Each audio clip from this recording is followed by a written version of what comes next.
Assalamualaikum warahmatullahi wabarakatuh. Shalom, Om Swastiastu, Namo Buddhaya, salam kebajikan untuk kita semua.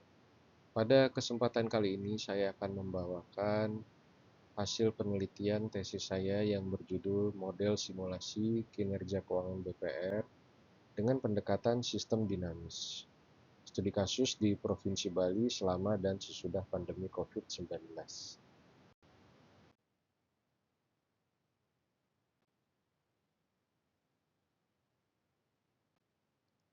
Yang menjadi current issue adalah pandemi COVID-19 memberikan dampak signifikan terhadap aspek sosial dan ekonomi, termasuk di sektor perbankan, khususnya Bank Perekonomian Rakyat atau disingkat BPR. Berdasarkan peninjauan terhadap penelitian-penelitian terdahulu, disimpulkan bahwa penggunaan metodologi sistem dinamis untuk simulasi kinerja keuangan perbankan itu masih sangat terbatas ya, terlebih yang mengambil background pandemi COVID-19.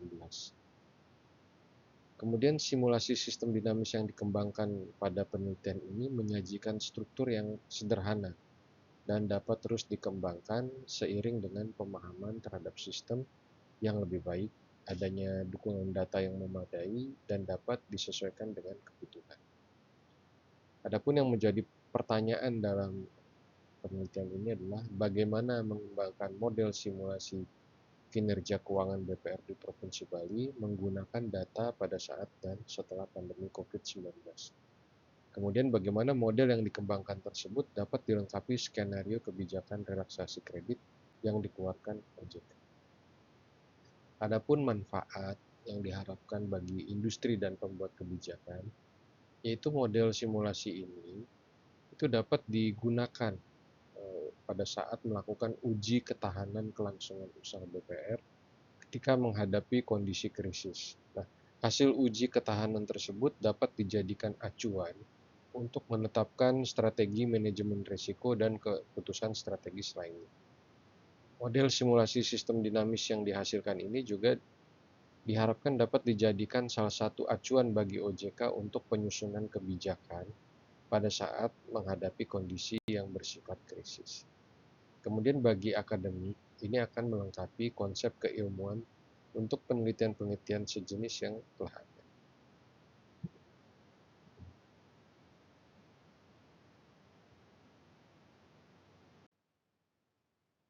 Kenapa BPR? Kenapa bukan bank? BPR itu punya kantor pusat secara nasional gitu ya, ada 1.345 kantor pusat dengan 1.952 kantor cabang. Sedangkan bank umum secara nasional itu ada 105 kantor pusat dengan 3.407 kantor cabang. Itu nasional. Kalau di Bali itu ada 128 kantor pusat BPR dengan 63 kantor cabang.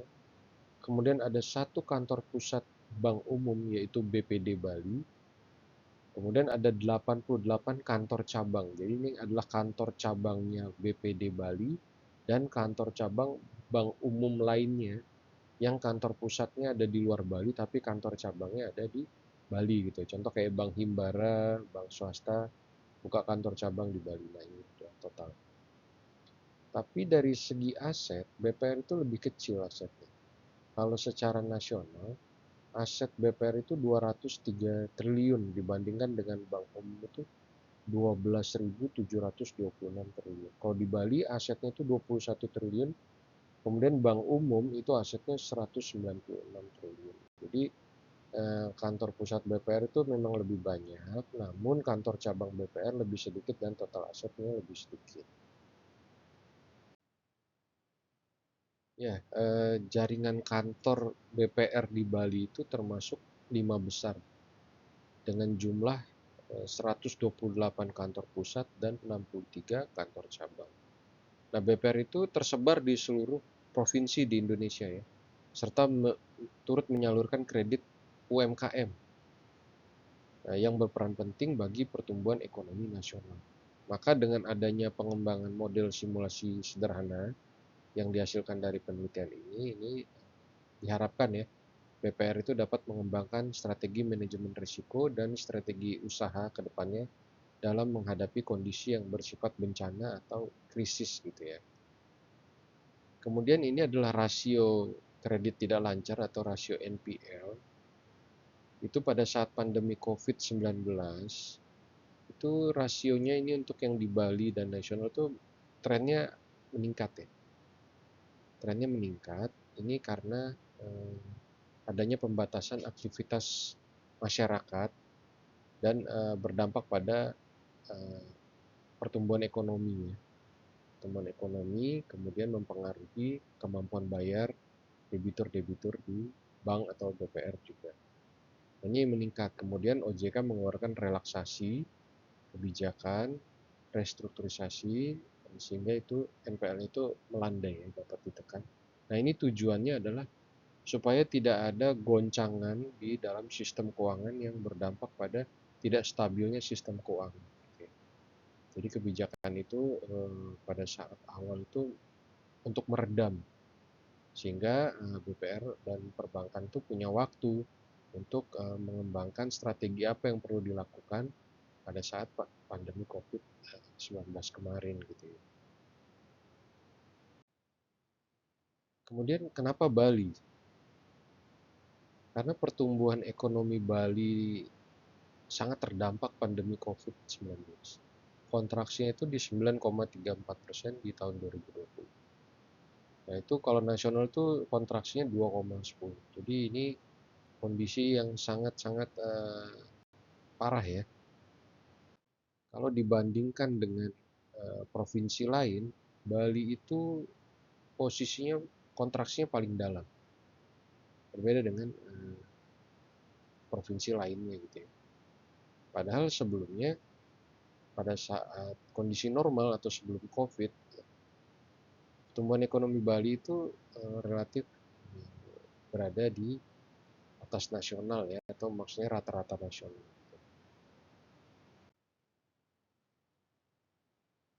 Kemudian Bali itu eh, perekonomian itu ditopang oleh sektor pariwisata yang tercermin dari lapangan usaha, penyediaan akomodasi dan makan minum, serta transportasi. Nah, ini juga mengalami kontraksi kalau kita lihat dari 2019 angkanya ke 2020 itu mengalami penurunan, kemudian di 2021 masih mengalami penurunan, kemudian baru meningkat di 2022 sampai dengan 2024.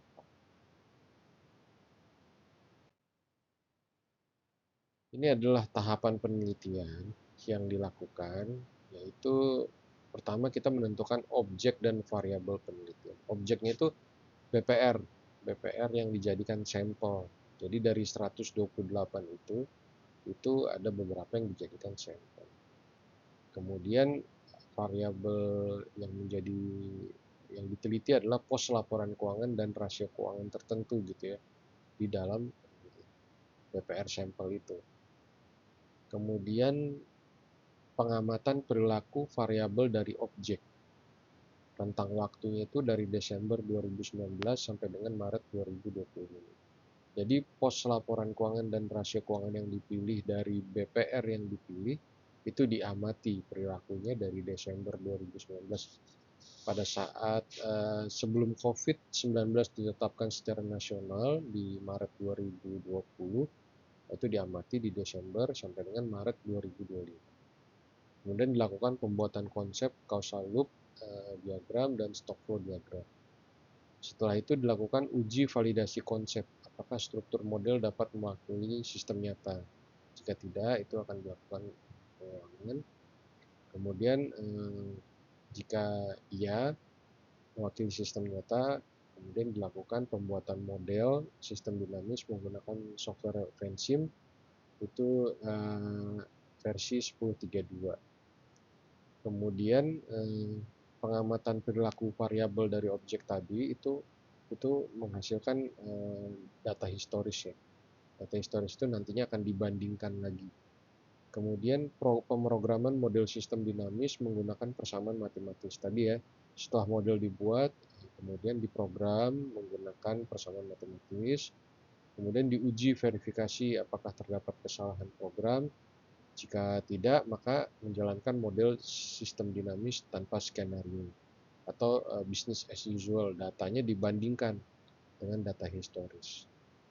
Kemudian jika uji verifikasi terdapat kesalahan program, maka diulang, lakukan pemrograman ulang atau pengecekan. Kemudian tadi ya, jika tidak ada kesalahan program, data ini dibandingkan data historis dan data hasil simulasi dibandingkan. Kemudian diuji validasi secara statistik. Itu errornya, kemudian korelasinya. Jika uji validasi menyerupai pola data historis, maka simulasi dilanjutkan dengan skenario gitu ya. Namun jika tidak menyerupai pola data historis, dia akan dilakukan pemrograman ulang. Gitu. Ini adalah model yang menjadi referensi dari penelitian Hidayat 2021. Jadi dia ada dua model gitu ya, dua model yang dia kembangkan untuk bank Himbara yang ada di Indonesia. Jadi ini kita ambil variabel-variabelnya, itu ada NPL tadi ya, kredit di restru, kredit baru, kemudian kebijakan restrukturisasi kredit, kemudian ada NPL sama loan loss provision. Jadi dua inilah nanti yang akan kita pakai utamanya untuk mengukur kinerja keuangan. Jadi ada NPL, kemudian ada loan loss provision. Loan loss provision ini cadangan kerugian kredit atau di BPR itu disebutnya PPAP atau PPKA gitu. Ini karena bank umum dia pakainya istilahnya loan loss provision itu PSAK 71. Kemudian ada model yang lainnya juga menggunakan sistem dinamis. Ini sama juga NPL, kredit restruct, non performing, kemudian loan impairment expense ini kan juga sama cadangan beban cadangan kerugian kredit gitu ya. Jadi ini ada blok diagram untuk memudahkan kita mengembangkan model. Yang pertama itu kredit itu dibagi menjadi 5 kualitas ya. Ada kualitas 1 itu yang paling baik, kualitas 5 itu paling buruk. Kualitas 1 itu biasa disebut lancar, dalam perhatian khusus, kurang lancar, diragukan, macam. Kemudian kredit itu akan berkurang ketika dia dihapus buku atau diambil alih agunan. Pencatatannya akan berubah. Di dalam neraca, ketika dia dihapus buku, dia akan pindah ke rekening administratif. Di neracanya dihapus. Kemudian agunan yang diambil alih, dia masih di neraca, cuma dia digeser dari kredit jadi agunan yang diambil. Nah, ketika agunan itu memiliki nilai ekonomis yang cukup, yang tidak memiliki nilai ekonomis yang cukup itu, maka umumnya dihapus buku dia. Kalau cukup, dia biasanya diambil. Kemudian per masing-masing kualitas kredit itu dibentuk cadangan kerugian atau disebut dengan PPAP atau sekarang disebut dengan PPKA gitu. Dibentuk cadangan kerugiannya dan inilah nanti yang akan diukur kinerja keuangan BPR. Semakin besar rasio pencadangannya ya sebetulnya itu menjadi beban ya. Di satu sisi itu akan membebani BPR ketika dia tidak siap gitu ya permodalannya karena modalnya akan tergerus untuk membentuk pencadangan. Ini adalah biaya tambahan yang harus dikeluarkan. Kemudian ini ada skenario simulasi kebijakan regulator OJK. Kemudian dilakukan verifikasi struktur, model dan unit, validasi, output model versus data historis. Nah, akan diukur nilai MSE, RMSE, MAPE, sama R-square. Tadi BPR itu tadi diambil sampel ya. Jadi dari BPR-BPR yang ada atau yang tercatat beroperasi di Maret 2025 itu kan ada 128. Nah, yang diambil tuh 125 ini. Nah, yang dikeluarkan itu ada 3 BPR yang dicabut izin usahanya, 4 BPR yang merger, ini tidak menjadi sampel, 4 BPR menjadi 2 BPR karena merger, Jadi 2 BPR-nya itu tidak menjadi sampel, satu BPR non konvensional ini tidak diambil karena ini ada perbedaan prinsip, akad dan lain-lain itu mempengaruhi perhitungan. Kemudian satu BPR berubah status menjadi kantor cabang, ini juga tidak diambil karena kantor cabang, kantor pusatnya di luar Bali dia. Kemudian ada 2 BPR dengan kasus tertentu, ini juga tidak diambil karena bisa bias kalau diambil. Kemudian satu BPR relokasi kantor pusat ke Provinsi Bali, ini juga tidak menambah sampel gitu ya. Jadi totalnya itu ada 125. Sebelumnya itu di Desember 2019 ada 133 BPR dan 1 BPRS yang beroperasi di Provinsi Bali. Kemudian kriteria variabel pos laporan keuangan tadi yang dipakai adalah kredit, AIDA, hapus buku kredit, PPAP, dan rasio PPAP. Rasio PPAP itu PPAP dibandingkan dengan saldo kredit yang diberikan.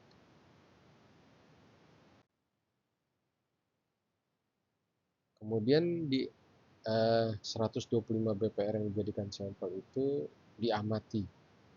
Tren variabelnya itu diamati. Tadi kan ada AIDA, hapus buku, PPAP, kredit. Kredit yang dibagi tadi ada 5 kualitas ya. Itu diamati pola. Digambarkan secara grafis pola. Karena ini nanti yang akan dibandingkan dengan hasil simulasi tanpa scan. Kemudian dikembangkanlah model causal loop diagramnya dikembangkan. Tadi ya kredit baru akan menambah saldo kredit yang diberikan. Kemudian saldo kredit yang diberikan itu dibagi kualitasnya menjadi 5. Nah, ini kenapa 6? Karena ada lancar di restrukturisasi, lancar tidak di restrukturisasi. Ini sebenarnya kualitas 1 atau kualitas lancar, cuma dipisahkan lagi. Mana sih dari lancar itu yang di restrukturisasi, mana yang tidak di restrukturisasi. Kemudian saldo kredit yang diberikan itu akan berkurang ketika dia dilakukan kredit hapus buku dan atau kredit yang agunannya diambil alih. Kemudian itu akan menambah saldo hapus buku kredit dan saldo AIDA. Tadi kredit-kredit ini berdasarkan kualitas itu akan mempengaruhi peningkatan PPAP dan penurunan PPAP. Nah ini rumusnya itu mengikuti pola yang terjadi selama pandemi COVID. Misalkan dia bulan keberapa, dia akan meningkat berapa persen, menurun berapa persen. Nah itu akan mengikuti pola itu sebetulnya. Kemudian ada simulasi kebijakan relaksasi COVID, itu yang menyebabkan perubahan kredit tidak lancar. Jadi ketika kebijakan itu, kalau kondisi kenyataannya kan kebijakan itu ada. Kebijakan itu ada dari Maret 2020 sampai dengan Maret 2024. Untuk Bali itu sampai dengan 2024. Kalau untuk daerah lain itu sampai dengan 2023. Itu karena Bali yang paling terdampak. Nah, kenyataannya kan seperti itu. Kebijakan OJK itu dikeluarkan dari masa berlakunya dari Maret 2020 sampai Maret 2024. Nah, simulasi kebijakan ini nih kebijakan yang worst case scenario gitu. Jadi, bagaimana kalau kebijakan itu tidak dikeluarkan? Maka yang seharusnya direstrukturisasi itu dia menjadi tidak lancar. Itu skenario 1. Kalau skenario 2 adalah bagaimana kebijakan itu kalau ditunda, kebijakan OJK. Nah, itu dampaknya ke kredit tidak lancar itu seperti apa? Kemudian bagaimana kebijakan itu kalau umurnya itu tidak sampai 2024, katakan sampai 2021 atau 2022 atau 2023. Itu akan mempengaruhi kredit tidak lancar dan mempengaruhi cadangan kerugian. Nah, tadi ada 5 berarti ya, 5 skenario nih dalam model ini yang susun. Nah, ini untuk skenario-nya tadi sebagaimana penjelasan.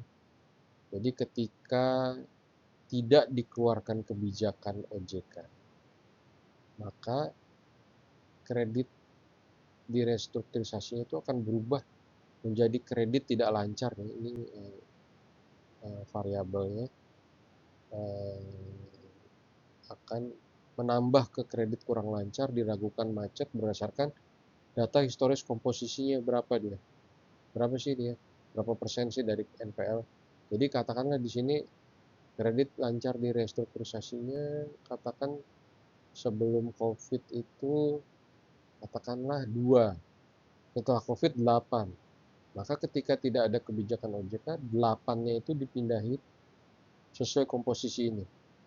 Masuk dia ke sini ke NPL. NPL itu kan kurang lancar dilakukan. Nah, itu akan mempengaruhi peningkatan PPAP ya. Ini akan mempengaruhi peningkatan PPAP dan juga penurunan PPAP. Jadi ada dua di bawahnya nih, ada juga peningkatan dan pengurangan, penurunan gitu. Nah, ini lengkap nih. Jadi ini mempengaruhi peningkatan dan mempengaruhi penurunan. Nanti ini hasil simulasi rasio PPAP atau persentase PPAP.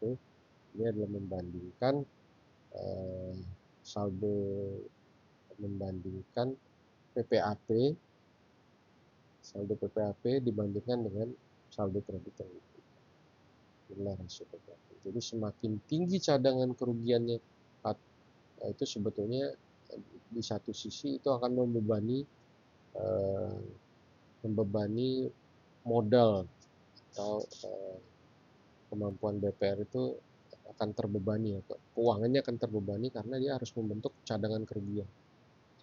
Nah, itu kalau dilakukan dalam kondisi yang krisis itu tentu menjadi permasalahan tersendiri dan diperkirakan akan berdampak pada kinerja keuangan dan stabilitas sistem keuangan itu sendiri. Kemudian ini adalah variabel-variabel penjelasannya, saldo kredit yang diberikan, saldo AIDA, hapus buku, PPAP, kredit baru. Model diverifikasi itu unit dan modelnya, apakah ada permasalahan. Nah, ini menggunakan Vensim, tools yang ada di Vensim gitu untuk melakukan pengecekan gitu. Secara struktur, model, dan unit apakah ada permasalahan. Kemudian ini adalah perbandingan antara hasil simulasi tanpa skenario dengan data historisnya. Secara grafis, pengamatan ini menghasilkan pola yang serupa gitu ya, walaupun tidak sama persis tapi dia serupa. Ini kan contohnya ada selisih gitu, ada selisih-selisih, tapi pada prinsipnya ini serupa. Ya, kemudian dilakukan uji validasi terhadap model, yaitu yang diukur adalah mean square error, root mean square error, MAPE, dan R square gitu ya. Ukur pada prinsipnya model menghasilkan pola yang sama dengan kondisi kenyataan. Adapun MAPE itu seluruhnya di bawah 20% dan itu masih di beberapa penelitian itu masih dianggap cukup memadai gitu ya, sehingga model ini dikembangkan. Sedangkan R square itu semuanya mendekati 1. Sehingga model ini dipakai atau digunakan dan dikembangkan lebih lanjut dengan skenario.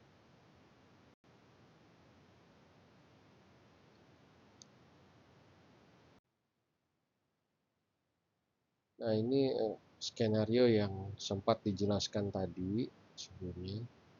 Jadi ada 5 skenario. Yang pertama itu kalau nggak ada kebijakan. Kalau seandainya OJK itu tidak mengeluarkan kebijakan. Pada kenyataannya kan di bulan 3 atau Maret 2020 itu awal kebijakan OJK. Kemudian di bulan 51 atau Maret 2024 itu adalah akhir kebijakan OJK untuk kondisi Bali ya. Kalau kondisi nasional itu sampai dengan Maret 2023. Kemudian kalau seandainya kebijakan itu tidak dikeluarkan OJK, maka 100% kredit lancar di restrukturisasi pada periode tersebut itu diasumsikan menjadi NPL tadi dengan komposisi historis tadi. Kemudian kalau skenario 2 itu awal penetapannya. Jadi awal penetapannya itu 3 bulan setelah pandemi COVID. Jadi ini pandemi COVID nasional, bulan 3, 4, 5, 6, itu baru dilakukan, dikeluarkan kebijakan relaksasi. Itu dampaknya seperti apa? Maka di bulan 3, 4, 5 itu kredit lancar di restruknya itu diasumsikan menjadi NPL. Sedangkan kalau skenario 3, 4, 5, pada saat berakhirnya kebijakan OJK, maka skenario 3 itu 75% kredit lancar di restruknya diasumsikan menjadi NPL. Skenario 4, 50% menjadi NPL. Skenario 5, 25% menjadi NPL. Nah, 75, 50, 25 itu sebetulnya komposisi supaya mendekati pada saat kondisi kenyataannya itu adalah 0. Jadi 75, 50, 25, 0. Jadi di kondisi nyata itu dia sudah sesuai kenyataan. Nah, penetapan skenario yang diajukan ini dengan pertimbangan yang masuk akal. Ini yang sering disebut dengan plausible skenario konsep, yang sering digunakan oleh industri perbankan yang ada di Indonesia bahkan di internasional gitu. Ya, ini adalah skenario-nya ya. Jadi sebetulnya kebijakan-kebijakan OJK itu disimulasikan, tadi ada 5 ya. Jika tidak dikeluarkan, jika dikeluarkannya terlambat, 3 bulan setelah pandemi COVID, jika kebijakannya itu diakhiri lebih cepat, 1 tahun, 2 tahun, 3 tahun, seperti itu. Itu dampaknya tadi yang diukur. Nah, hasilnya adalah untuk skenario 1, ketika tidak dikeluarkan kebijakan OJK, maka rasio NPL tertinggi itu ada di 52,1%. Rata-rata rasio NPL itu 39. Kalau dibandingin dengan kondisi kenyataannya, itu sangat jauh lebih tinggi.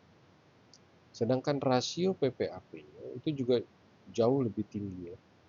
Jadi rasio PPAP tertingginya itu 3,8. Di saat kenyataannya itu 1,8. Kemudian rata-rata rasio PPAP-nya itu 2,9. Di saat kenyataannya itu 1,6. Jadi ini adalah gambaran skenario 1, itu skenario yang paling terburuk atau worst case skenario. Kemudian skenario 2 itu adalah pada saat skenario 2 dimulai itu di 1,357 atau lebih tinggi dibandingkan dengan kondisi kenyataan. Skenario 3, 4, 5 juga menggambarkan kondisi ketika skenario kebijakan itu disimulasikan gitu. 3 itu adalah ketika kebijakan itu umurnya cuma 1 tahun gitu ya. Jadi 1 tahun setelah pandemi COVID, kebijakan itu dikeluarkan 1 tahunnya sudah selesai, maka NPL-nya 40,8, 3%, dan data historisnya cuma 10,2. Ketika 2 tahun umur kebijakannya itu NPL-nya menjadi 27,9 dengan kondisi kenyataannya 9,4. Ketika 3 tahun masa berlakunya jadi 14,185%, ini NPL-nya dibandingkan kenyataannya 8,5. Ini akan mempengaruhi kinerja keuangan BPR.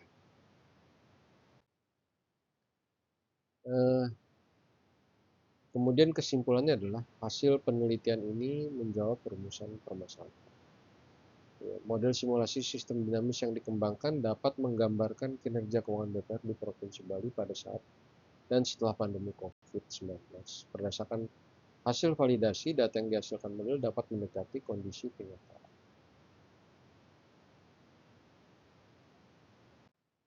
Kemudian hasil simulasi skenario menunjukkan jika tidak dikeluarkan kebijakan relaksasi OJK, skenario 1, jika OJK menetapkan masa berlakunya kebijakan relaksasi dampak COVID 3 bulan setelah pandemi, atau jika menetapkan masa berlakunya 1, 2, 3 tahun, maka secara agregat BPR akan membentuk rata-rata rasio PPAP hasil simulasi yang bervariasi, dan rasio PPAP cenderung lebih tinggi pada bulan tertentu dibandingkan rasio PPAP historis gitu. Nah, ini adalah future works atau yang masih bisa dikembangkan. Jadi kalau sekarang masih terbatas pada skenario simulasi kebijakan regulator atau OJK, nanti bisa juga simulasi tingkat kegagalan bayarnya itu seperti apa gitu ya.